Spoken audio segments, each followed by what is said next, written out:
So the rehab prehab section is pretty much putting together everything we know as physios about rugby. We've worked in top level rugby union, top level rugby league, and what we know is that not many players take to the field feeling that good. Very rarely do you start a game of rugby or start a training session 100% fit. So you're always dealing with a knock from the weekend or a traditional injury that you've had.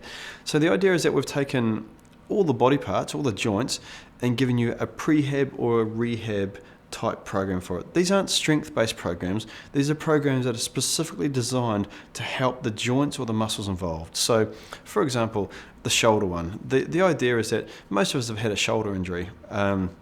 If we're worried about our shoulder problems or we've had a history of shoulder problems, but even though things are fine at the moment, we would use the prehab exercises. Now, prehab is just a way of saying put a very specific joint-related exercise into your general routine.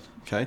Having said that, those same exercises double as rehab exercises when you have an injury or you have pain. So the idea is that, again, if you have creaky knees, you've had a couple of knee injuries earlier in your career, you don't want any again, you're a bit concerned about the quad strength or the way they track, then the idea is that you intersperse prehab exercises along with your strength-based training, right?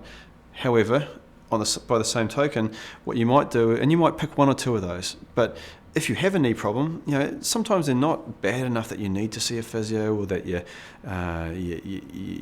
need to go too far on them. Just some simple exercises can often just help you get over that knee injury in its initial stages. So that week, you might not be playing because your knee's a bit twitchy. You might do all 4 or 5 of the exercises in the knee regime just to kind of get things sparked up and get it strong again. So the idea is for guys who've had injuries and don't want another one, guys that just never want an injury in that joint, or guys that need to get over an injury in that area.